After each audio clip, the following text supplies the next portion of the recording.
The gravy was still steaming when my mother decided to do it in front of everyone. "After everything we spent on you," she said, loud, so the cousins at the far end heard too, "you won't give your brother your savings for his wedding?" My father set his glass down like a verdict. 14 faces turned to me, waiting for the selfish daughter to explain herself. I folded my hands in my lap and said nothing, because everything we spent on you was a number I'd memorized years ago, and it was never a gift.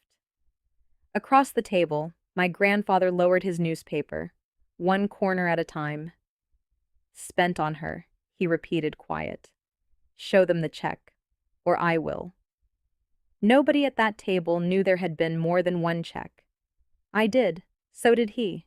If you've ever sat at a table where the people who were supposed to protect you turned the whole room against you with a single sentence, "Do me a favor and stay with me, because you are going to want to see how this one ends."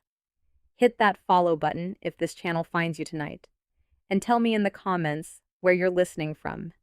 The kitchen, the car, the last hour of a shift nobody thanks you for. I'm Yolanda Wolf. I'm 29 years old, and I work as a paralegal.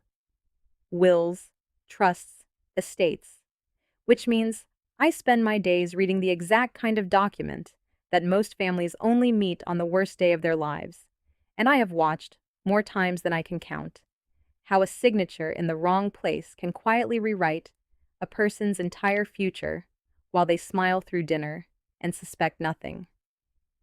I say that so you understand. When my mother stood up at that Sunday lunch and called my $9,000 my savings, I did not hear an insult.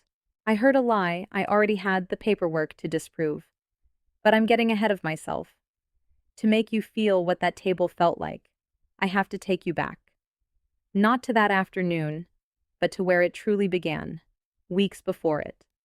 An ordinary morning at my parents' house, back in June. Before I knew there had ever been more than one check. Before my grandfather ever lowered his newspaper and said a word. I hadn't planned to open the filing cabinet.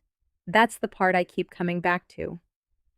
I'd driven over to my parents' house early to help my mother set the table, because that is the role I had always played and never questioned. The reliable one. The one who shows up 2 hours before everyone else and leaves after the dishes are done. She sent me to the study to find the good napkins, the linen ones, and the linen ones lived in the bottom drawer of the tall gray cabinet in the corner, the one my father called his office, even though he hadn't held a real job in years. I crouched down, pulled the bottom drawer, and the napkins were there, exactly where they always were. I should have stood up.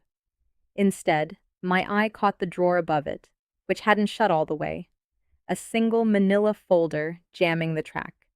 And because I am who I am, because I read documents for a living, and a crooked folder bothers me the way a crooked picture frame bothers other people, I pushed it down to close it. It wouldn't go, so I lifted it out to fix the jam. And that is how I ended up holding a bank statement dated 2009, with my name on it, for an account I had never in my life seen. Understand what that meant to me specifically.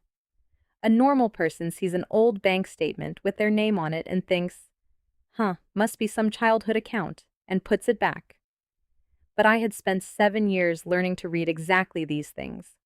My eyes went straight to the account title, the way yours might go straight to a face in a crowd. FBO Yolanda Wolf. For benefit of, and under it, an address that was my parents' address, and a monthly line that made my stomach drop before my brain had even finished the math. A transfer out, the same round number, month after month, moving from the account, with my name on it, into an account whose number I didn't recognize. I stood there in the study, with the linen napkins in one hand and that paper in the other, and I heard my mother call from the kitchen, "Did you find them, sweetheart?" And I heard myself say, in a voice that came out perfectly normal, "Found them." I folded the statement in half, and in half again, and I put it in the inside pocket of my jacket, and I carried the napkins out, and I set the table. Fork, knife, spoon, 14 places. My hands did not shake. That is the part that frightens me now, looking back, how steady my hands were. Let me give you a picture of the two of us growing up, because you can't understand what that bank statement did to me unless you understand the story it detonated.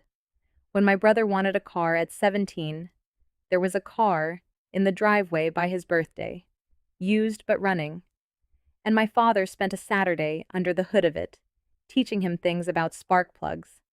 And there is a photograph somewhere of the two of them, greased to the elbows, grinning.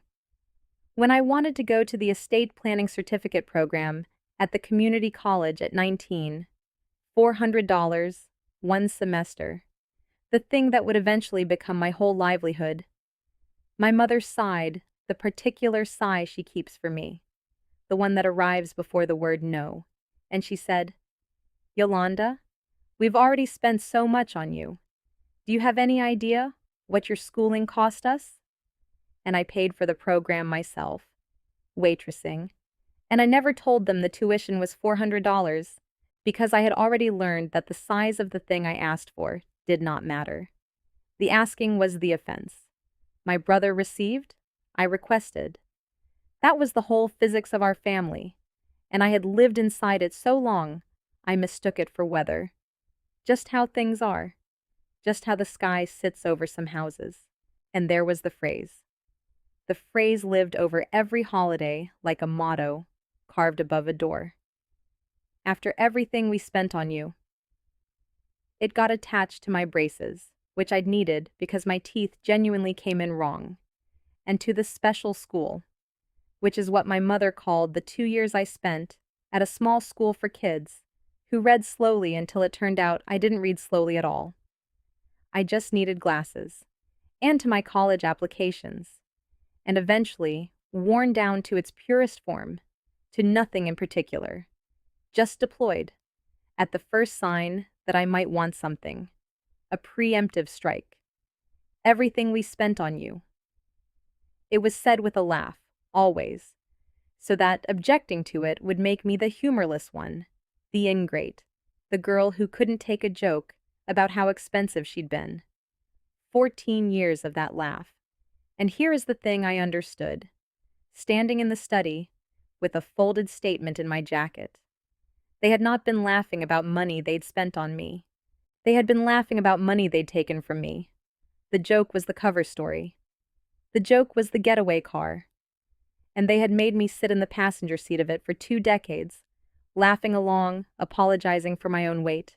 Here is what I knew about my own life. Before that morning, the story I had been told so many times, it had worn a groove. I was the daughter who cost too much. That was the family folklore, repeated with a laugh at every holiday. Yolanda, the expensive one, the one whose braces and college applications and special school had drained the family dry, while my older brother, 2 years ahead of me, had somehow always managed to need less and deserve more. When I turned 21, my parents sat me down with a kind of ceremony and handed me a cashier's check for a little over $9,000. "This is what's left," my mother said, "of what your grandmother wanted you to have. We stretched it as far as we could." And I had taken it and said, "Thank you. Thank you." I had been 21 and grateful for $9,000, and I had spent the next 8 years thinking of that money as a small, sweet gift from a grandmother I barely remembered, a woman named Vivian who had died when I was 6, and left behind mostly a smell of lavender and a tin box of buttons. $9,000, the last of what your grandmother wanted you to have. I said those words to myself as I laid out the forks, and for the first time in my adult life, a second question stood up inside me and refused to sit back down. $9,000. The last of what? The remainder implies a whole. Somebody, somewhere, had made a decision about how large the whole had been, and how small the remainder would be, and I had never once been shown the arithmetic. In the tin box of buttons, I suddenly remembered there had also been a letter, folded small, in a spidery, old-fashioned hand I'd never bothered to read, because I'd been a teenager when I inherited the box, and buttons don't come with instructions. That letter was in my apartment, in a drawer 30 minutes away. And my grandfather, my father's father, 85 years old, who said perhaps 10 words at any family gathering and spent the rest of the time behind a newspaper. My grandfather had known Vivian, had been married to her, had presumably signed things. I want to be honest with you about the shape of what I was feeling, because angry is too simple, and sad is a lie. What I felt setting that table was the specific vertigo of a person whose floor has just been revealed to be a painted canvas over a hole. Everything was exactly where it had always been. The napkins, the good china, my mother humming in the kitchen, my father's reading glasses on the sideboard, and none of it was what I had thought it was. $9,000, the last of what? I did not yet know the answer, but I knew, the way you know a storm by the pressure before the first drop, that the answer was going to cost somebody everything, and I had a sick, quiet certainty that the somebody was not going to be me. I went home that Sunday evening, the June one, the day the jam drawer gave up its secret. After I had set 14 places and sat through a lunch I could barely taste, the folded statement riding home in my jacket. I went home, and I took the tin box down from the shelf, and I read my grandmother's letter for the first time in my 29 years. The tin box was the kind that once held Danish butter cookies, dented at one corner, the paint worn pale, where 23 years of hands had opened and closed the lid. Inside it, the buttons, hundreds of them, mismatched, brass and bone and pearl, the sweepings of a lifetime of mending, and I had loved them as a child, the way children love treasure that isn't worth anything, sorting them by color on the floor, while the adults talked over my head. I had never thought of the box as anything but the buttons, but that night I took the buttons out, all of them, a handful at a time, and set them in a bowl, and at the bottom of the box, under a square of felt I'd never once lifted, was the letter, folded into eighths, the paper gone soft as cloth, and a smaller thing beside it that I'd never seen either. A photograph, black and white, of a gray-haired woman with careful eyes holding a baby who was me, and on the back, in the spidery hand, one word, hers. Not mine, not ours, hers. My grandmother had held me once, when I was too small to remember, and had written on the back of the proof of it a single word claiming me, and had buried it under buttons for me to find on exactly the night I would need it. I sat on my kitchen floor, and I unfolded the letter, and I read, and I want to tell you that reading a dead woman's handwriting insists on your value, when the living have spent your whole life denying. It is a specific and overwhelming thing, and I read the whole letter 3 times before I could stand up, and on Monday morning I did the thing I do best. I started asking for the documents. You have to understand that I did not begin with an accusation. In my line of work, an accusation is the amateur's move. It warns the other side, it invites the shredder, it turns a paper trail into a bonfire. I began with a request, and the request was so ordinary, so procedurally boring, that it should have raised no alarm at all. As the beneficiary of my grandmother's trust, and I was fairly sure, even then, that a trust was what we were talking about, I had a plain legal right to something called an accounting. A full record of what the trust had held, what had gone in, what had come out, and where every dollar had traveled. Beneficiaries ask for accountings all the time. It is the least dramatic sentence in estate law. I drafted the letter at my kitchen table on Monday night, printed it, signed it, and mailed it, certified to my father, who I now understood, from a single line at the bottom of that 2009 statement.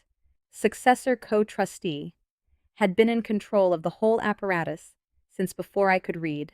I mailed it Tuesday. My father called Wednesday. I knew it was him before I looked, because he never calls. In my family, my mother is the telephone, and my father is the verdict she delivers.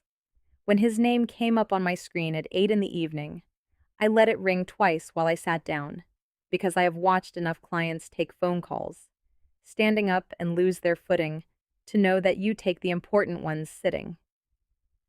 Yolanda, he said, and his voice, this is the part I want you to hear. His voice was warm, not the flat, tired, disappointed voice I'd heard my whole life. Warm, like syrup, like someone had coached him. Honey, your mother and I got a very official-looking letter today. A little laugh. You didn't have to go and make it all formal. If you had questions about Grandma's money, you could have just asked your old man. 20 years of my father telling me I asked for too much. And now, the moment I asked in writing, I could have just asked. I sat very still, and I let the silence do what silence does. I did ask, I said finally. I'm asking now. I'd like the accounting. Another laugh, thinner this time. There's not much to account for, sweetheart. It was a small thing your grandmother set up. We managed it as best we could. Most of it got eaten up by fees and the market crash. You know how 2008 was. And he kept talking, and I kept my mouth shut, because he had just made his first mistake, and I wanted to see if he'd make a second. He'd said fees. He'd said the market crash. He was explaining a shortfall I hadn't yet asked him to explain. In 7 years of reading estate files, I had learned that innocent people ask what you want. Guilty people tell you why the money's gone before you've mentioned that it's missing. What are you actually looking for here, Yolanda? He said at last, and the warmth had a floor under it now, and the floor was hard. What is it you think you're going to find? I told him I just wanted the paperwork, that it was for my own records, that as a paralegal, I liked things tidy. I made my voice small and reasonable, and a little apologetic, the daughter he expected, and I heard him relax by half a degree, and I hated how easily I could still do that. Become the girl who soothes the man. We hung up on friendly terms. Then I sat at my kitchen table and I wrote down everything he'd said. Verbatim, dated and timed, the way I'd been trained to memorialize a conversation with an adverse party. Fees, market crash. There's not much to account for. What is it you think you're going to find? I underlined that last one twice, because a man with nothing to hide does not ask you what you're going to find. He asks you why you're upset. That night, I couldn't sleep, so I did what I always do when I can sleep, which is work. I laid the 2009 statement flat under my desk lamp, and I read it the way I'd read it for a client, slowly, line by line, and I built the beginning of a timeline in a spreadsheet, because a timeline is the closest thing my profession has to a weapon. The account was titled For My Benefit. The money coming in arrived in a steady annual rhythm, a fraction each month, always the same source code. The money going out left in a lump, once a year, into an account ending in numbers I didn't know. I circled the transfer. Then I noticed the thing I had missed the first time, the thing that made me put down my pen. The transfers out had started in 2004, but the statement in front of me was from 2009, which meant there were 5 years of statements, at least, that I had never seen. And they were, presumably, still in that gray cabinet, in the study, 30 minutes away, in a house where I was still, for now, welcome. I want to be careful here, because I know how this sounds. I did not go back and break into my parents' house. I am a paralegal, not a burglar. And more importantly, I understood something that took me a few days to fully trust. I didn't need to steal anything. The law was going to make them hand it to me. My certified letter had started a clock they couldn't stop. A trustee who refuses a beneficiary's reasonable request for an accounting is a trustee digging his own grave, and my father, who managed money he did not understand using instincts he did not examine, did not know that yet. So I waited. And while I waited, I pulled every skill I had toward a single question, the one my grandmother's letter had in its careful old hand, half answered and half deepened. Where did the money go, and who signed to send it there? The names came next. That's how I think of that second week, the week of the names that didn't match. Because when the first packet finally arrived, and it did arrive, my father apparently having decided that cooperation looked less guilty than refusal, I sat down with it, expecting bank statements, and found something worse and better. I found account titles, and the account the money had flowed into, year after year after year. The account, ending in the numbers I hadn't recognized, was not a fee account, and was not a market crash casualty, and was not, as my father had sworn, eaten up by 2008. It was a custodial account, and the name on it was my brother's. I read it 4 times. I am not being dramatic when I tell you that I read the account holder's name 4 times, because the human brain, when it encounters a fact that reorganizes its entire past, does not accept the fact on first contact.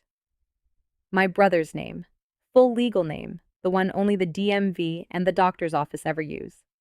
Money that had left an account held for my benefit and landed, annually, in an account held for his. Not fees, not the crash. A destination. Somebody had sat down, year after year, and moved my inheritance one desk over to my brother, and then, at Sunday lunches, laughed about how expensive I was. Now. And this matters. This is the part where being a paralegal stopped being a job and became the reason I'm alive in the story, instead of a victim of it. I did not pick up the phone and scream. I know that's what a lot of you would want me to do, and believe me, there was an hour that night where I wanted it too, where I stood in my kitchen with the packet in my hands and felt something behind my sternum that I can only describe as heat, pure heat, as if I'd swallowed a coal. But I have watched screaming lose 100 cases. Screaming warns the shredder. Screaming turns your best evidence into your parents' head start. So instead, I did the coldest, most useful thing I know how to do. I made a second column. Source account, my name. Destination account, my brother's name. Amount, date. Row after row after row, until the transfers marched down my screen like a confession nobody had signed. And that phrase, nobody had signed, stopped me. Because trust distributions do get signed. A trustee has to authorize them. So I went back into the packet, and I found the authorization slips, the little forms that ride along with each disbursement. And I looked at the signature line at the bottom of the very first one, dated 2004. There were 2 signatures on it, my father's, which I knew as well as my own, and another one, above the printed words co-trustee, a spidery, old-fashioned hand that leaned backward and crossed its T's with a long, flat stroke. A hand I had seen exactly once before in my life, that week, on a letter, folded small, that had lived for years in a tin box of buttons. My grandfather's.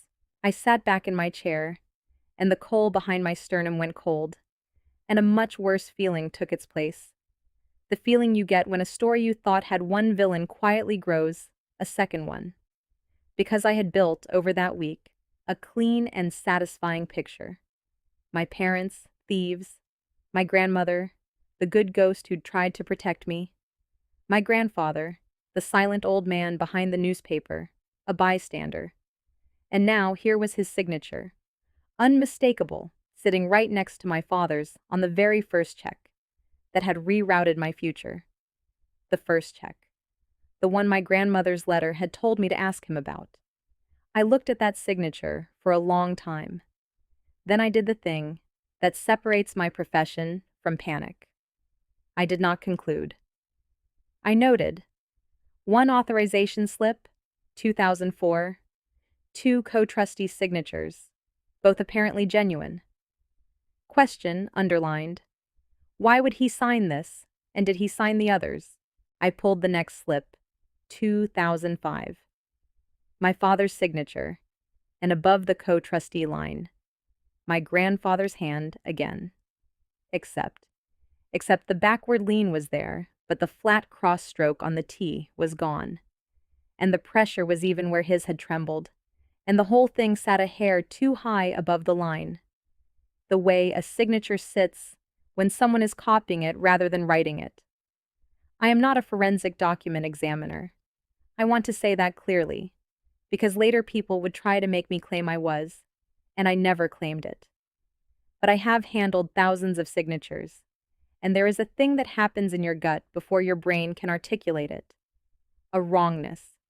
The same wrongness that made me lift a jammed folder out of a drawer. The 2004 signature was written. The 2005 signature was drawn. And if I was right, then the story was not that my grandfather had helped rob me. The story was that he had signed one check, for reasons I did not yet understand, and then my father had spent the next decade signing his father's name without asking. I did not sleep that night either, but it was a different kind of not sleeping. There's a strange loneliness in knowing more than the people around you, and saying nothing. And I lived inside that loneliness for the next 2 weeks. I would go to work and reconstruct a stranger's inheritance all day. A real client's. A widow trying to understand what her husband's brother had done with the family land. And I would come home and reconstruct my own. And the two files began to feel like the same file, the same crime wearing different faces. And I understood for the first time why the widow's hands shook when she signed things. I started keeping my grandmother's letter in my work bag, folded in its old square, and I would touch it sometimes at my desk the way other people touch a photograph. I built out the chronology, row by row. I learned the shape of the theft the way you learn a song you're sick of, the annual rhythm of it, the same month every year, February, right after the allocation posted, the money resting in the account with my name on it for a matter of days before the lump left for my brothers. February. My birthday is in February. For years, the money my grandmother meant for me had passed through an account bearing my name. In the same week, I blew out candles, paused there like a held breath, and left. And I kept coming back to that second signature, because it wouldn't let me build the clean story I wanted. I photographed the 2004 authorization and the 2005 one, and put them side by side on my laptop at 2 in the morning. Zoomed in until the ink was the size of my hand, and I made myself do what I do for a living, which is describe rather than conclude. The genuine one had a life to it. The pen had pressed hard on the downstrokes and gone light on the connections, the way a real hand does, tired and unconscious of itself. The one the next year was too even. Someone had drawn it slowly, watching a model, and slow, careful copying produces a line that is smoother than any living hand under stress. I wasn't certain. I want to keep being honest that I was never certain. That certainty was going to have to come from a mouth, and not from a magnifying glass. But I had enough to know which questions to ask, and I had learned over 7 years that a good case is not a pile of certainties. It's a pile of the right questions, arranged so that the answers have nowhere to hide. The following Sunday, my mother went to war. I should have expected it. My certified letter, my father's warm phone call, my continued failure to simply hand over $9,000 for my brother's wedding. It had all added up in her mind to a daughter getting ideas, and my mother has never in her life met an idea. In her daughter she couldn't crush at a dinner table. This time she had reinforcements. She'd invited my brother, which was normal, and my brother's fiancé, which was newer, and two of the cousins and an aunt, and she had arranged the whole afternoon like a stage. I understood the choreography the moment I walked in, because I'd grown up inside it. The warm greeting at the door, loud enough for the room. There she is. The seat placed for me at the exact center of the table, where every sightline converged. The small kindnesses, stacked up early. My coffee poured, my coat taken, so that later, when the knife came out, I would look like a snake who'd bitten the hand that served me. The knife came out over dessert. Yolanda, my mother said, in her caring voice, the one built for rooms. Your brother's been so patient, but the wedding's in August and the venue needs the deposit. And I told him, I said, your sister has that little nest egg just sitting there. And she smiled at me, wide, warm, lethal. And family helps family. That's all. That's all we're asking.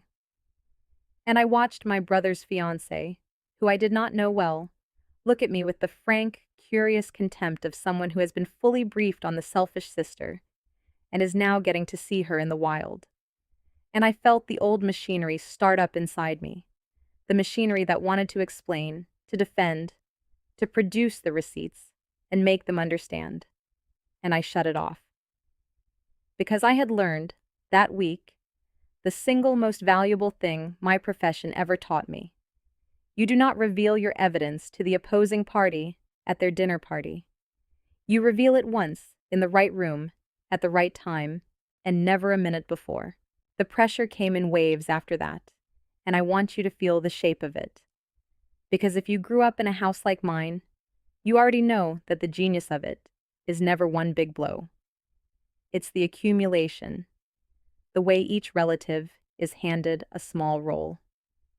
My aunt leaned in first, all sympathy, and said, Sweetheart, nobody's attacking you. It's just that family helps family, and your brother's only asking once. Then a cousin, laughing, easing the tension he thought he was easing. Come on, yo, it's a wedding. Don't be the villain in the story. Then my brother himself, who had said nothing, wearing the wounded, patient face he'd perfected, across 29 years of receiving, murmuring, It's fine. If she doesn't want to, she doesn't want to. In exactly the tone designed to make everyone at the table decide I was a monster for making my gentle brother settle for less. And his fiancée watching all of it, filing it, learning the family religion in real time. Yolanda is the selfish one. It is a machine, a good one, built over decades, and every part of it was engineered to produce a single output, a daughter who breaks and apologizes and pays. I had broken and apologized and paid at that table more times than I could count. I knew exactly how it went, because I had gone that way my whole life. The heat rising in my face, the desperate need to make them see, the fatal instinct to open my mouth and start explaining, start justifying, start negotiating my own worth, down to whatever number would make the smiles come back. That instinct roared up in me now, familiar as my own name. And this time I sat with it, and I let it roar, and I did not obey it. Because I had something that afternoon I had never had before at that table. I knew something they didn't know I knew, and the single hardest and most powerful thing you can do with a secret advantage is nothing. Show nothing. Spend nothing. Let them believe they're winning, because a person who believes they're winning gets careless, and careless people put things in writing, and I am very, very good with things in writing. So I said, I'm not comfortable talking about my finances at the table. And I said it calmly, and I watched it land like a slap, because a woman who won't be shamed in public has taken away the only weapon a public shaming has. My mother's smile flickered. My father said my name, low, a warning. My aunt made a small, scandalized noise. And my mother, recovering, pivoted to the move I have come to think of as the tell. The move that told me, more than any bank statement, that she knew exactly what she'd done. "Well," she said lightly, dabbing her mouth, "we didn't want it to come to this, but your father and I have already spoken to a lawyer, just to get everything cleaned up. All of Grandma's old paperwork, so it's tidy. So there's nothing hanging over anyone." She looked at me. "You like things tidy, don't you?" She had thrown my own word back at me. Tidy. The word I'd used on my father to make him relax.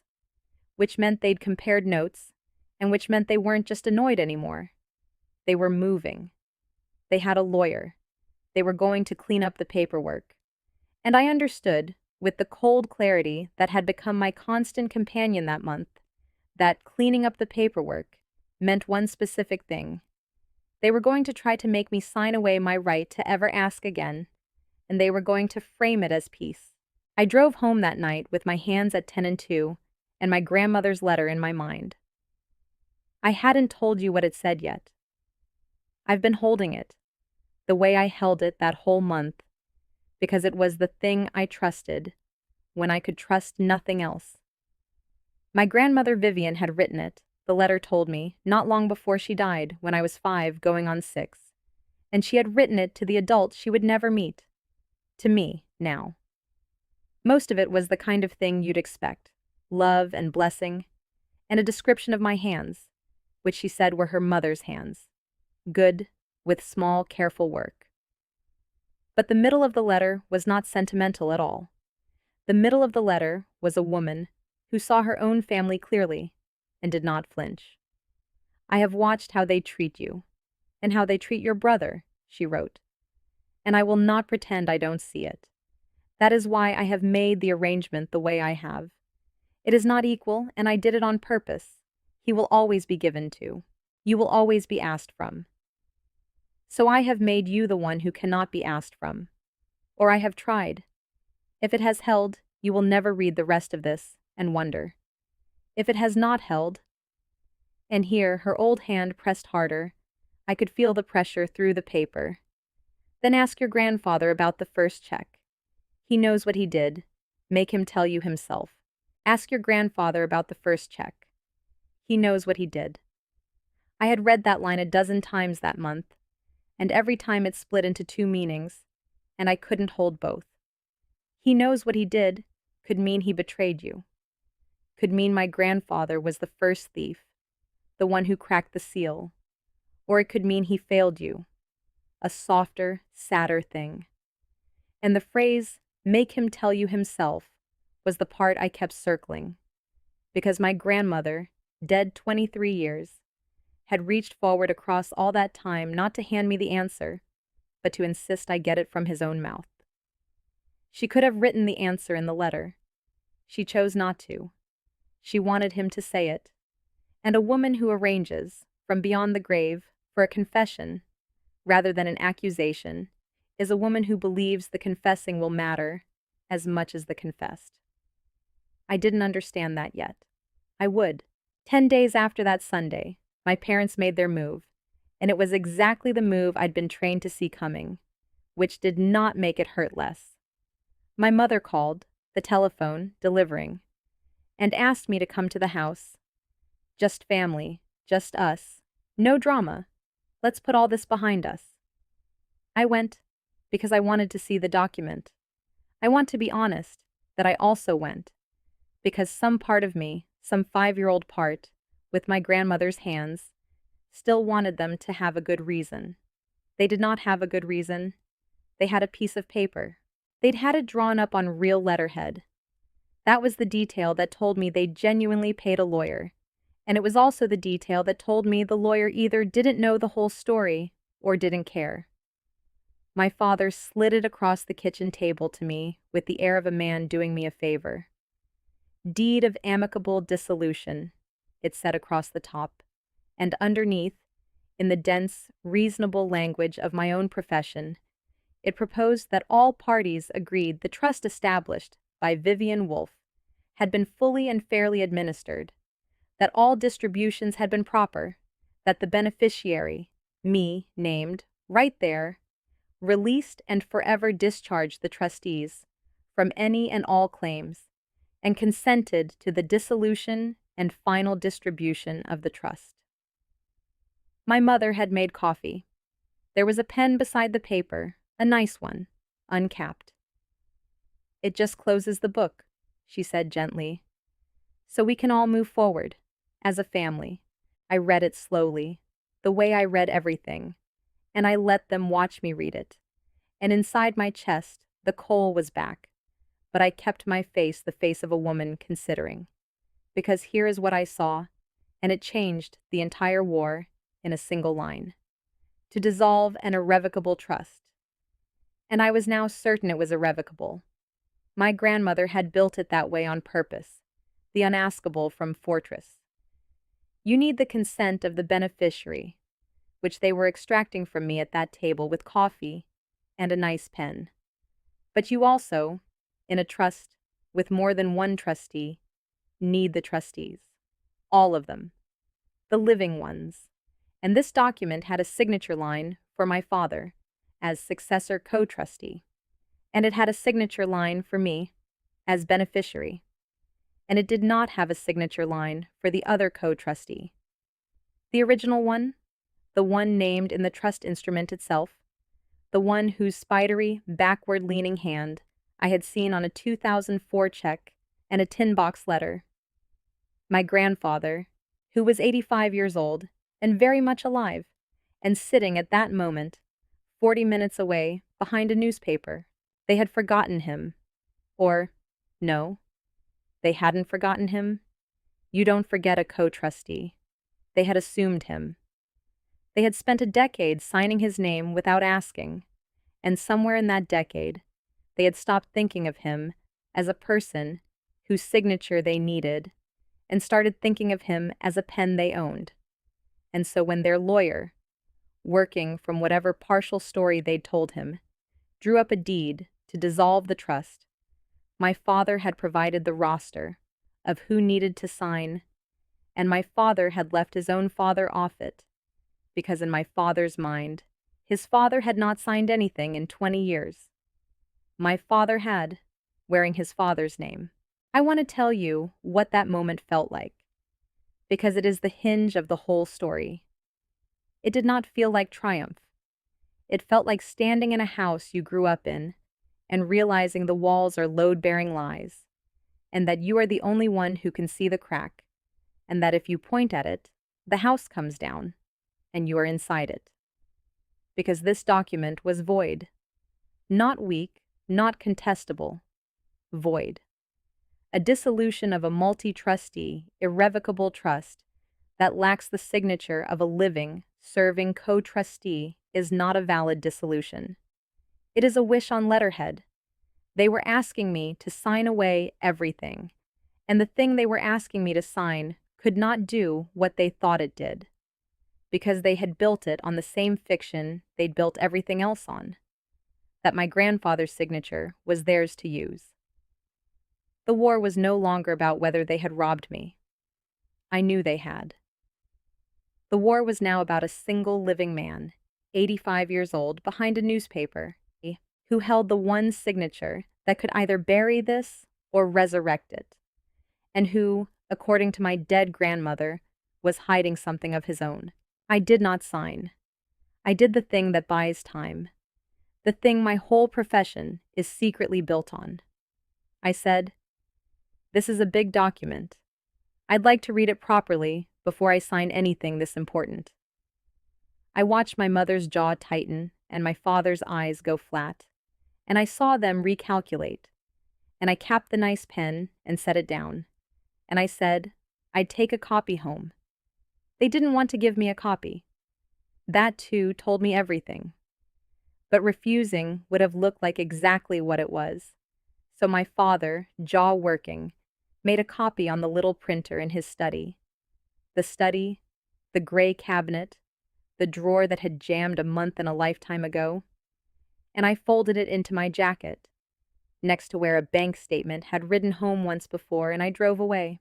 Let me ask you something before I take you to my grandfather's door. Because we're at the middle of this now, and I genuinely want to know what you think. Knowing what I knew, that the document was void, that my parents didn't realize it, that one old man's signature was the whole game, what would you have done? Would you have let them keep believing it was valid and sprung the trap later? Would you have gone straight to a lawyer? Or would you have done what I did, which was drive 40 minutes to a small brick house I had visited 100 times and knocked on and never once really seen inside? Tell me down below.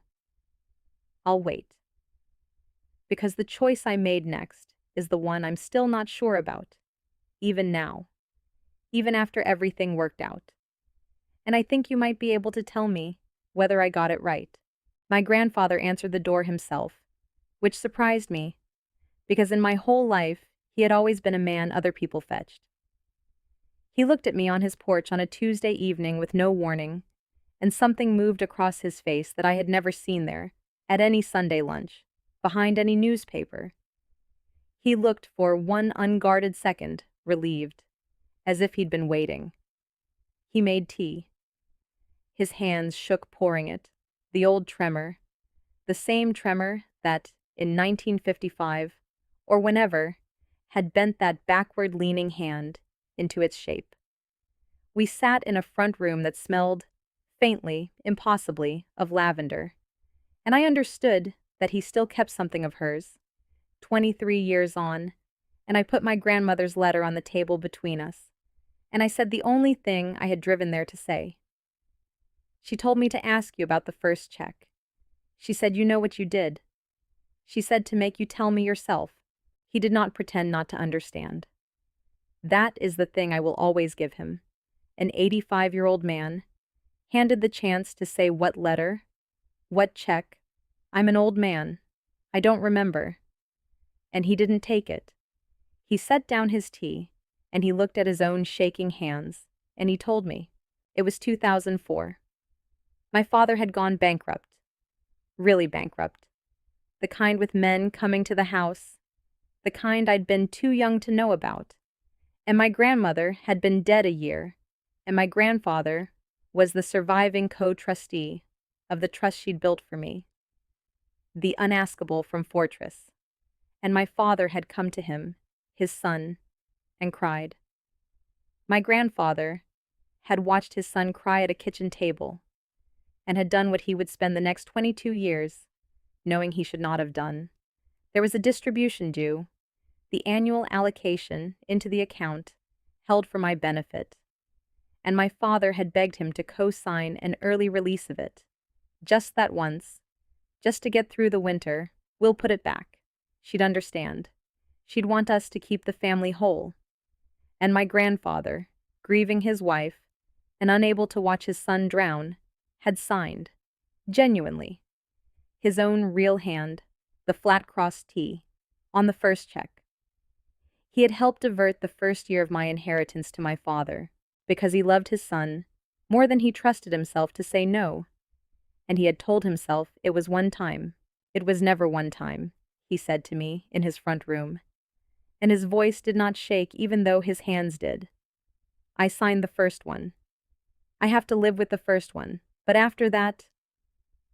And he stopped, and I watched him decide to tell me the rest.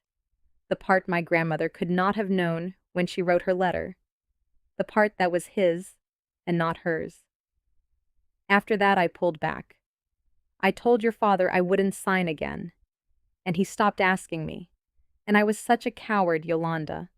I was so ashamed of the first one that I told myself if he wasn't asking, it must have stopped. I did not look. For 22 years I did not look. Because looking would have meant knowing, and I already couldn't live with the one thing I knew.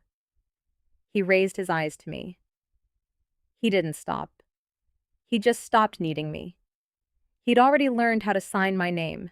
I need you to sit in that front room with me for a moment, because something happened in it that no bank statement could have taught me. He got up, halfway through, and crossed to a sideboard, and he took down a small framed photograph and brought it back and set it in front of me with his shaking hands. And it was her, my grandmother, older than in the tin box photo, frailer now, that same careful gaze. And he said, she knew what I was. That's the part I could never get past. She married me knowing I'd fold for the people I loved, and she loved me anyway. And then she built that trust to protect you from the exact thing she knew I'd do the second she was gone. She didn't build it against your father. She built it against me, against my softness, and I proved her right inside of a year. His voice cracked on that, the only time it broke the whole evening. And he did not wipe his eyes. He just let them be wet. An old man sitting with the fact that his dead wife had seen his weakness so clearly, she'd left a fortress to guard against it. She'd have been ashamed of the first check, he said, but she'd have been more ashamed of the 22 years I spent not looking. The check was weakness. The not looking was cowardice. Those aren't the same sin, Yolanda. I've had a long time to learn they aren't the same sin. I have thought about those two sentences more than almost anything anyone has ever said to me. The check was weakness. The not looking was cowardice, because that is the whole map of my family in a single distinction. My grandfather's original sin was that he loved his son too much to say no once. My father's sin was different in kind, not degree. My father had discovered that a signature could be copied, and a daughter could be blamed, and a joke could hide a theft, and he had done it not once in a moment of grief, but methodically, February after February, for 20 years, and had slept fine. Weakness bends, cowardice hides. But there is a third thing, and I was watching it happen across a cooling pot of tea. An old man deciding at 85 to stop hiding. That is not weakness, and it is not cowardice. I don't have a clean word for it. The closest I can come is that it looked like a man setting down something he'd carried so long he'd forgotten his back could straighten. There it was. The double secret my grandmother's letter had pointed at without being able to name, because she died before the second half of it happened. Secret 1. My grandfather had really truly signed the first check, and the shame of it was genuine. And it was his.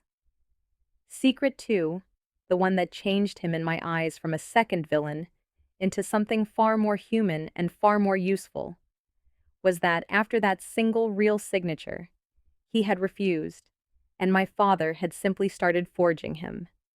Every authorization after 2004 that leaned backward and crossed its T's flat and sat a hair too high above the line was my father's hand pretending to be my grandfather's. The old man had spent 20 years hiding a sin that was half as large as he thought it was, and my father had spent those same 20 years committing a crime the old man didn't know had his name on it. And then my grandfather said the thing that I think about more than anything else that happened that whole month. He said, if you use those checks, the real one and the fakes, to prove what he did, then the real one proves what I did. I'm a co-trustee who signed off on the first diversion. I'm not a witness in this, Yolanda. I'm a defendant. You understand? To clear you, you have to hang me next to him. He folded his shaking hands. I've earned that, but I wanted you to know the price before you decided. I could have used him. I want to be honest about that because I think you deserve the honest version, and not the version where I'm simply good. Sitting in that lavender-smelling room, I saw, with the cold, clean part of my mind, exactly how to use my grandfather as a weapon. His living signature could void the dissolution. His testimony could authenticate the forgeries, and I could point him at my parents like a gun and pull the trigger and let him take whatever damage came because he'd offered, because he'd earned it, because he'd signed the first check. That was the efficient path. That was the path that risked me nothing. I didn't take it. And I want to tell you why. Because the reason is the whole spine of who I decided to be that month. and it came straight out of my grandmother's letter. She had not told me to expose him. She had told me to make him tell me himself. She wanted a confession, not a conviction, and I finally understood why. Because a confession is something a person chooses, and my grandmother, who had seen this family more clearly than anyone, knew that the difference between my grandfather and my parents was not what they'd done, but what they were willing to say out loud. My parents would lie until the walls came down. My grandfather, handed one chance, had told the truth on his own porch to a granddaughter who could have destroyed him with it. That difference was the only thing worth protecting in the whole family, and I was not going to spend it to save myself a little risk.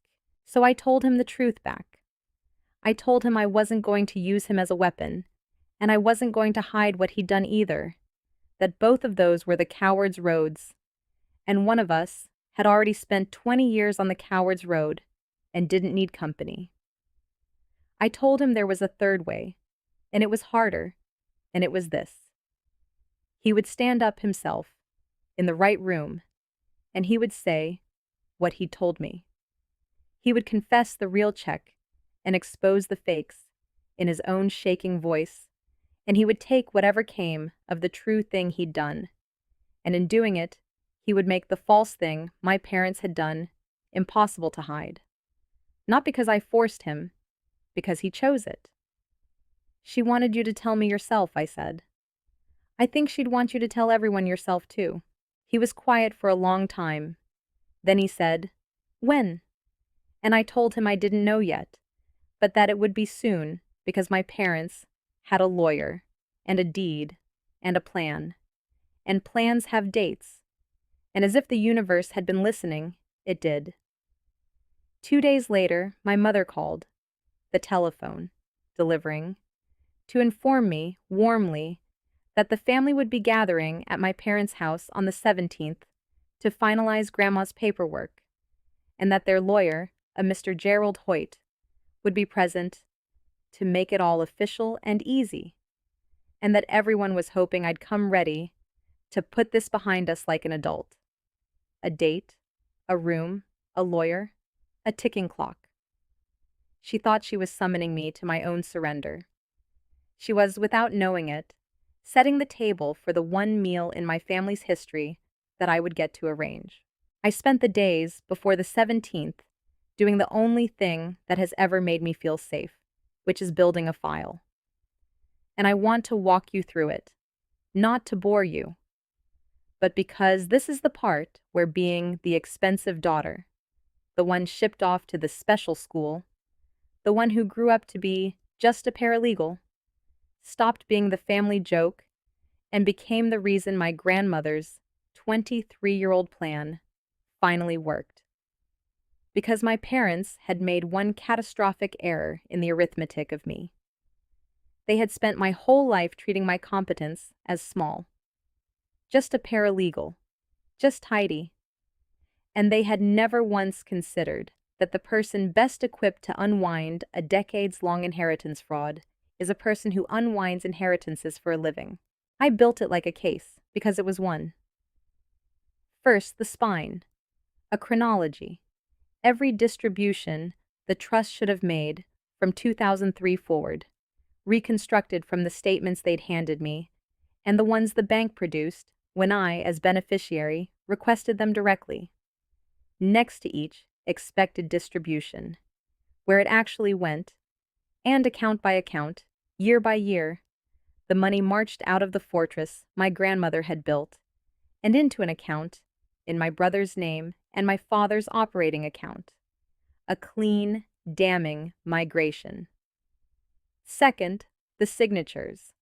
I laid the 2004 authorization beside every year after it, and I marked, carefully, without ever once claiming to be a forensic examiner, the specific, consistent divergences that separated the one genuine co-trustee's signature from the 20 that came after. The backward lean, copied, but the pressure wrong. The flat T-cross gone, the float above the line. I wasn't going to testify that they were forged, I was going to lay them side by side and let a living man's word do that. Third, the letter. My grandmother's letter. The intent behind the whole fortress, in her own hand, saying she had built it, unequal on purpose, saying he will always be given to. You will always be asked from. Fourth, the fatal flaw in their own weapon, the deed of amicable dissolution, void on its face for want of a serving co-trustee's signature. A document that, in trying to end the trust, had instead confessed that its authors didn't know who the trustees were. I worked on that file the way some people pray. I had a corkboard by then. I'm not embarrassed to tell you I had an actual corkboard, the kind that makes you look unhinged in a movie. Except mine was organized the way a probate exhibit binder is organized, tabbed and cross-referenced, because chaos is what the guilty want and order is what convicts them. Down the left, the years. Across the top, the categories. Expected distribution, actual destination, authorizing signature, corroborating statement. And in every cell, a document, and every document numbered, and every number keyed to a master index, so that when the moment came, I would not be a shaking woman waving papers. I would be a person who could say Exhibit 14 and put her hand on it without looking. I made 3 complete copies, one for me, one for the attorney, and one I sealed in an envelope and left with a friend who was not in my family and did not know its name, because I had read enough files to know that evidence which exists in only one place has a way of catching fire. And I did something else, the coldest and most necessary thing. I wrote out, in advance, the order of operations, the sequence in which I would lay the paper down if it came to a room. Not a speech. I don't trust speeches. Speeches invite interruption, and interruption invites chaos. A sequence. First, the trust, so they know what instrument we're standing on. Then the intent, what it was built to do. Then the schedule, what it should have paid me. Then the destination, where it actually went, and to whom. Then, and only then, when the theft was undeniable, and the room had already turned, the signatures, side by side, in the light. I rehearsed it at my kitchen table out loud, alone, until I could do it without heat, because I knew my mother would try to make me hot. And a hot witness is a witness who has handed the room an excuse to look away from the paper, and at her face instead. I was not going to give them my face. I was going to give them the paper. And then, because I am careful, and because a good file is worthless if it can be waved away, I took the whole thing to an estate attorney I trusted. A real one, licensed, the kind I am not. Because I want to be very clear with you that a paralegal does not practice law, does not give the legal opinion, does not stand up and pronounce the judgment. What a paralegal does, what I did, is build the record so airtight that the lawyer's job becomes simply to confirm it. And she did. She read my file across a conference table, and she was quiet for a while, and then she said 2 things that I carried into that room on the 17th, like armor. The first was about the clock. Because my parents' whole hope, their lawyer's whole strategy, was going to be that this was ancient history, that the theft was decades old, and the deadline to complain about it had long since passed. And my attorney said, not for a trust like this.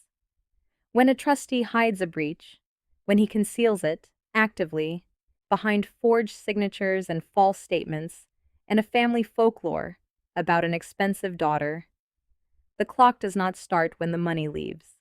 It starts when the beneficiary discovers it, or reasonably could have. The discovery rule. And on top of that, a trustee's duty to his beneficiary is a fiduciary one, the highest the law knows, and a fiduciary's concealment tolls the clock, holds it frozen, for as long as the concealment lasts. I had discovered this in June, in a jam drawer, with a pair of linen napkins in my hand. The clock, for me, was barely a month old. The second thing she said was quieter. She said, "Do you understand that if this is what it looks like, Your father isn't just going to owe the money back. Forging a co-trustee's signature to divert trust funds isn't a family disagreement, Yolanda. It's fraud. It's a breach of fiduciary duty. Depending on the numbers, it's potentially criminal. And she asked me the number, and I told her. Reconstructed across the years, from 2004 until the fortress finally ran dry. The trust my grandmother built had held around $210,000, and roughly $201,000 of it had been walked, one annual check at a time, out of my life and into my brother's and my father's. $201,000. She looked at that number for a while. Then she said, "Then you should be ready for the possibility that doing the right thing here ends your family. Because there may not be a version of this where he gives it back and everyone stays for Sunday lunch." I told her I knew. I told her my grandmother had known too, 23 years ago, and had built the fortress anyway, and had written me a letter for the day it either held or didn't.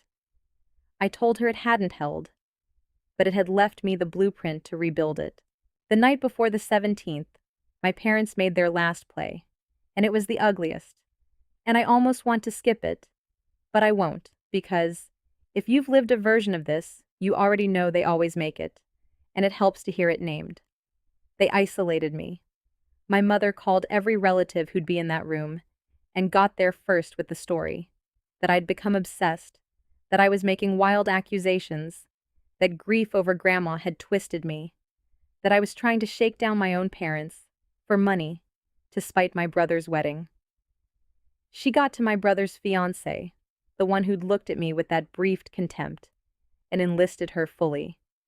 And late that night, my father sent me a single text, and I have it still, and it read, "Last chance to be reasonable. Sign tomorrow and we forget this. Fight us, and you'll walk away with nothing. You know the money's long gone and the paperwork's old. Don't embarrass yourself in front of the whole family." He thought he was holding the gun. He thought the money's long gone and the paperwork's old was a threat. He did not know I had a void document, a living co-trustee, a discovery rule clock a month old, and a $200,000 chronology sitting in a folder on my kitchen table. He thought he was cornering a selfish daughter. I read his text twice, the way I read everything, and then I turned off my phone because I needed to sleep, and for the first time in a month, I did. There was one more text before I slept, and it was the one that mattered. My grandfather. 3 words, in the careful, over-punctuated way old men text, "I'll be there." I set the phone face down. Tomorrow, my parents' kitchen table, the good china, the nice uncapped pen, a lawyer named Gerald Hoyt in a chair, 14 relatives arranged to watch the selfish daughter surrender, and one 85-year-old man who had spent 22 years behind a newspaper, coming to say, in his own shaking voice, the thing he'd been unable to say since 2004. I closed my eyes. I want to tell you I felt triumphant. I didn't. I felt the way you feel the night before you set a bone that's healed wrong, certain it's right and sick about the sound it's going to make. They had set the same stage as always, and walking in, I understood they still thought it was their play. The table was laid. The relatives were seated. My mother had done my coffee before I'd taken my coat off. The old choreography, the kindness stacked early. And at the head of the table, in a good suit, with a leather folio and a fountain pen, and the patient, professional blandness of a man who had been given exactly one side of a story, and billed by the hour, sat Gerald Hoyt, my parents' lawyer. He rose and shook my hand and called me Miss Wolfe, and said he hoped we could resolve this amicably and privately within the family. And I understood that in his version of events, I was the difficult beneficiary being coaxed to sign a routine release. And I let him keep that version, because it was about to be the most expensive assumption of his career. My father began with the lie, the way they always begin with the lie. And it was the same lie from the very first Sunday, worn smooth by decades of use. He stood, and he addressed the table like a man wronged by his own child, and he said that my grandmother had left a modest sum, that he and my mother had managed it faithfully through hard times, that it had been diminished by the market and by the cost of raising an expensive child. And here he looked at me, and here 14 faces turned on cue, and that all he was asking, all any of them were asking, was for me to sign a simple paper acknowledging the truth so the family could heal. After everything we spent on you, my mother added, because she cannot help herself, because it is the sentence her whole self is built around. You drag us through this. I did not raise my voice. This is the part I most want you to hear. If you're someone who has always been loud, because loud was the only defense you had. I did not raise my voice once. I opened my folder, and I began to lay paper on the good china tablecloth, one sheet at a time, face up, turned so the relatives could read them. This is the trust my grandmother Vivian established in 2001, I said. Irrevocable. One beneficiary. Me, she built it that way on purpose. I'll get to why. I laid the next sheet. This is the schedule of what the trust was funded to distribute for my benefit, every year, from 2003 forward. About $12,000 a year. Another sheet. And this is where that money actually went. And I laid down the migration, the clean columns, source account with my name, destination account with my brother's, year after year after year, and I watched my aunt lean in to read it, and I watched her face change, and I knew the room was no longer entirely my mother's. Gerald Hoyt did his job. He was, I'll grant him, good at it. Miss Wolfe, he said smoothly, even if there were irregularities in the administration decades ago, and I'm not conceding there were, I'm sure you're aware, given your profession, that claims like these are governed by a statute of limitations. Whatever happened in 2004, 2005, is long time barred. Legally, there's simply nothing to pursue here, which is why the sensible course for everyone is the release your parents have proposed. He said it kindly. He said it to me the way you explain a hard fact to a child.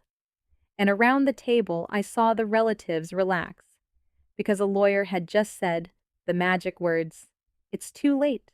And everyone loves a reason to not have to believe the worst about the people they eat turkey with. I had been waiting for it. You're right that there's a limitations period, I said. You're wrong about when it starts. When a trustee conceals a breach, hides it behind false statements and forged authorizations, the clock doesn't run from the theft. It runs from discovery. That's the discovery rule. And a trustee's concealment of his own breach tolls the period for as long as the concealment lasts, because a trustee owes his beneficiary a fiduciary duty, the highest one there is. I discovered this in June, last month. I looked at Hoyt, not unkindly, because he was about to realize which side of a fraud he'd been retained on. So, the clock isn't decades old, Mr. Hoyt. It's about 4 weeks old. And I'd think carefully, if I were you, about the word forged, because I'm about to use it again. And then I laid down the signatures. The 2004 authorization, with 2 genuine co-trustee signatures. And beside it, in a row, the years that followed, each bearing a backward-leaning, flat-crossed, floating imitation of a hand that was not the hand that had signed 2004. There were 2 co-trustees on this trust, I said. My father, as successor, and the original, my grandmother's co-trustee, who is still living, still serving, and never resigned. In 2004, both of them signed. After that, I let my finger travel down the row. Only one hand kept signing, but it kept signing both names. I did not say my father forged them. I am not a document examiner, and I never pretended to be.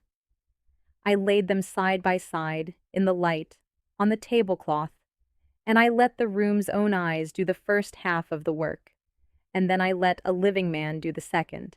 Because this is the part my parents never saw coming, the part their whole plan had assumed away.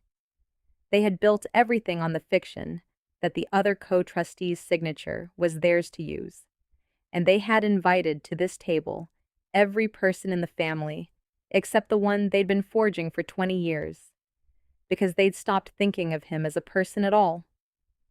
But I hadn't invited myself to this meeting. I'd told one other person the date. And at the far end of the table, in the chair by the window where he always sat, where he'd sat behind a newspaper, at 100 Sunday lunches, while his son signed his name across town, my grandfather set down his teacup, and he stood up. It took him a while. 85-year-old men do not stand quickly, and the whole room turned to watch him do it. My father's face going through something I had never seen on it before. Not anger, not yet. Fear. I signed the first check, my grandfather said. His voice shook. His hands shook. He did not let either stop him. In 2004, when you went bankrupt and came to me crying, I co-signed the early release, and I sent the first year of that girl's money to you instead of to her. That's mine. I did that. I've carried it 22 years, and I'm done carrying it in the dark. He looked not at my father, but around the table, at the relatives, at Gerald Hoyt, at the fiancé who had come to watch me be humiliated.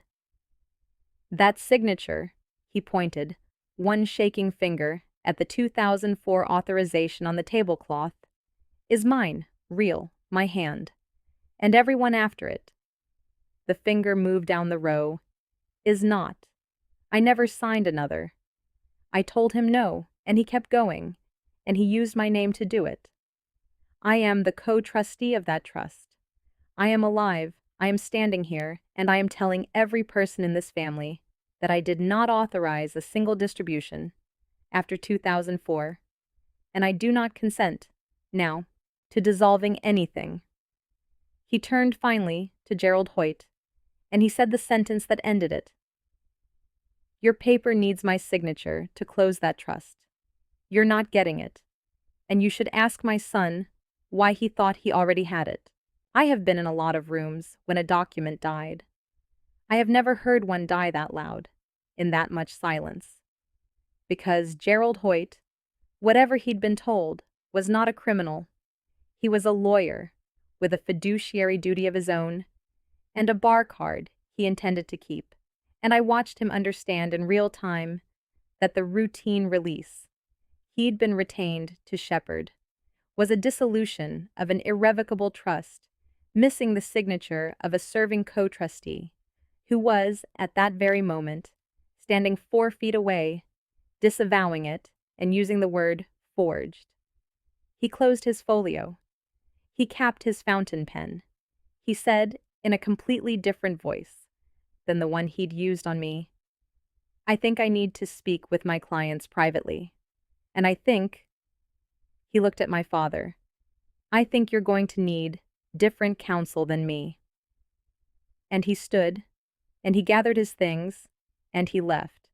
And a lawyer walking out of the room he was hired to control is the loudest possible verdict.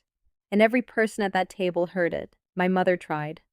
Of course she tried, because the sentence she is built around had not yet failed her in her whole life, and she could not believe it was failing now.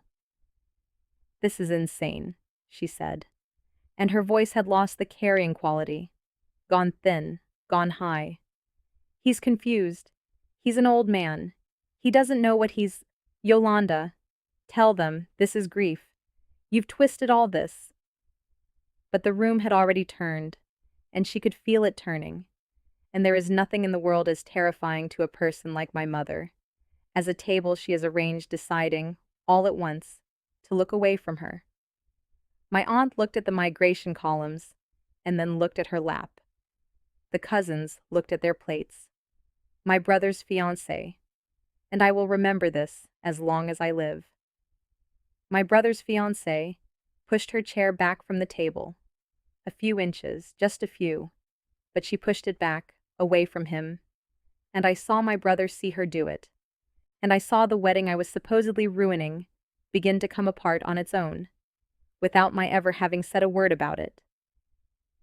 And my father said nothing. My father, who had begun the morning with a lie and a nice uncapped pen, sat at the head of his own table, with his hands flat on the good china tablecloth, and said nothing at all, because there was nothing left to say that his own father hadn't already said for him. My brother spoke, finally, and it was the smallest voice I'd ever heard from him. He looked at the migration columns, at the account with his own name on it receiving my February money, year after year, and he said, "I didn't know." And the thing is, I believed him, and I want you to understand why that mattered, and why it also didn't save him. I believed he hadn't sat in a room and schemed, but he had spent 29 years accepting the car, the deference, the wedding everyone would help with, the endless soft landing, and never once, not one single time, had he turned to the arithmetic of his own good fortune and asked where it came from. He'd been given to, and he'd taken it, and he'd let the family call his sister expensive, and he had never wondered. "I know you didn't know," I told him, and I meant it. And I also said the next part, and meant that too. You didn't know, because you never once had to. That's what they built for you. That's what they took from me to build it. He didn't answer. There wasn't an answer. His fiancée had already pushed her chair back, and now she stood, and she picked up her bag, and she said she'd wait in the car, and the way she said it, not to me, not to my mother, to him, told everyone in the room that some accountings don't wait for a courtroom. And my mother made her last sound. Not a word by then, just a sound. A small, broken exhale.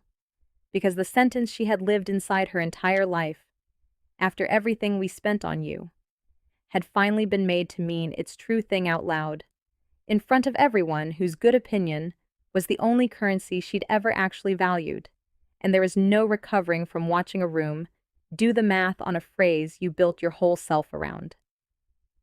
She looked at me, and for 1 second, there was something almost like a plea in it.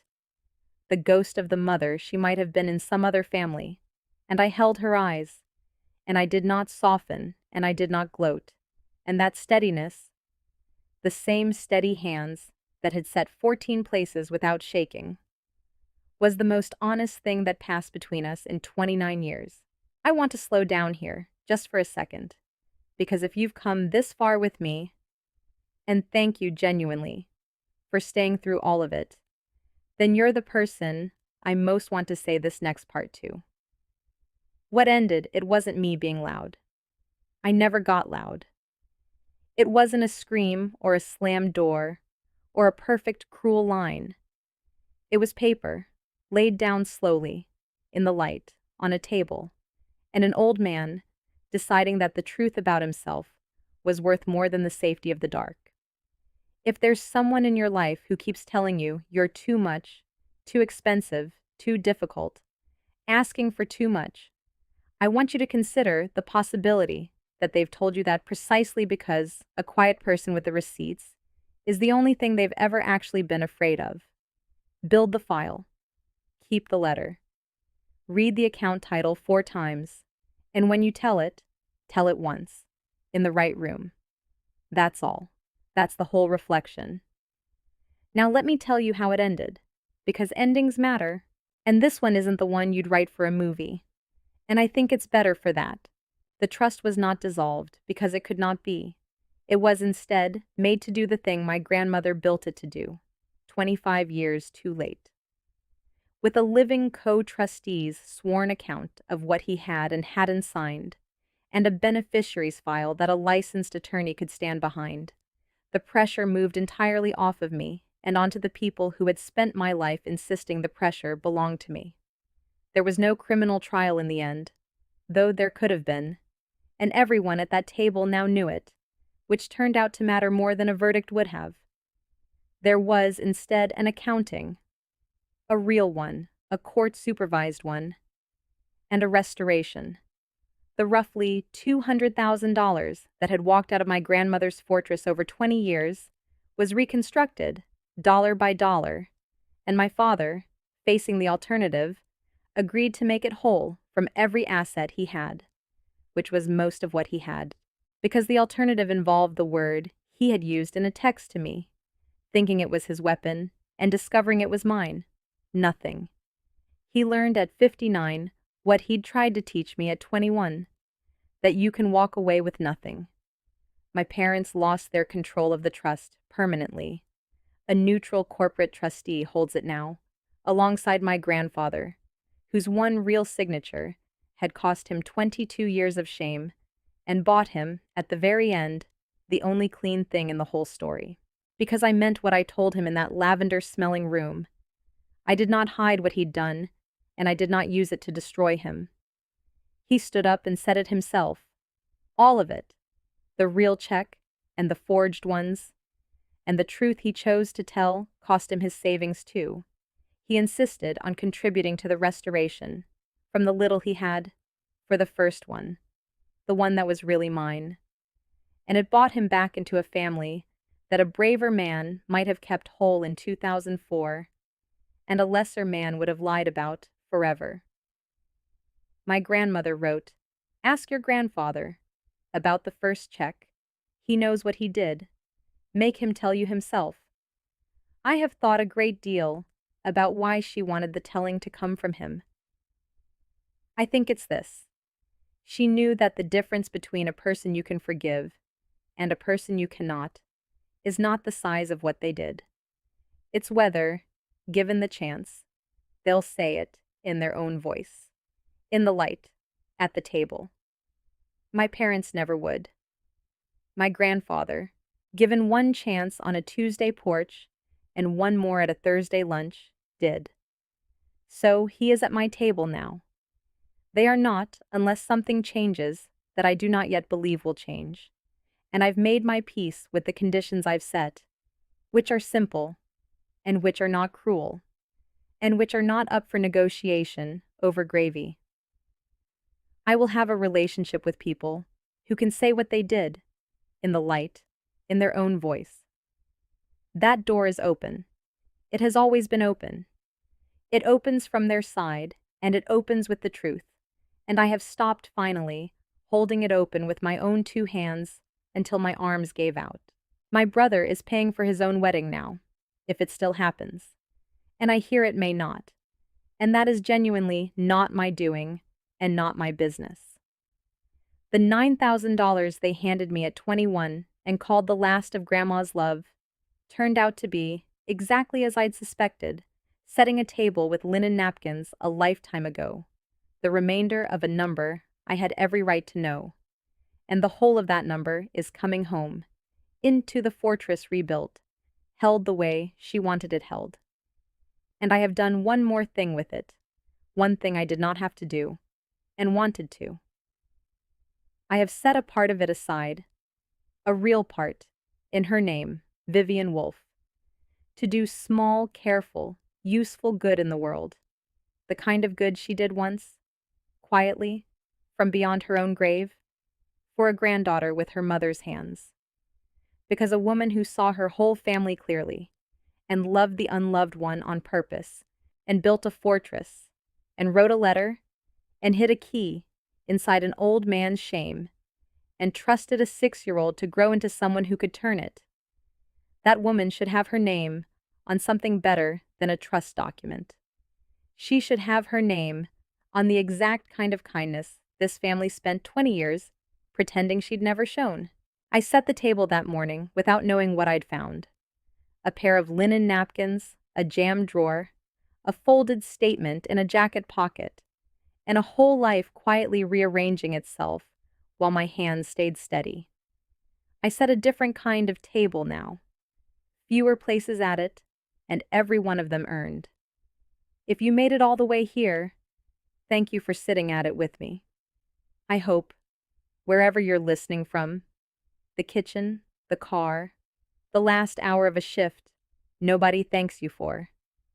That you find your own jam drawer and your own steady hands, and someone, somewhere behind a newspaper, willing at last to lower it, one corner at a time, and say the true thing out loud.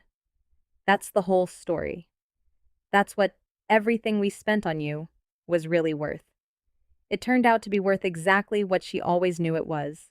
And it turned out I was never the expensive one at all.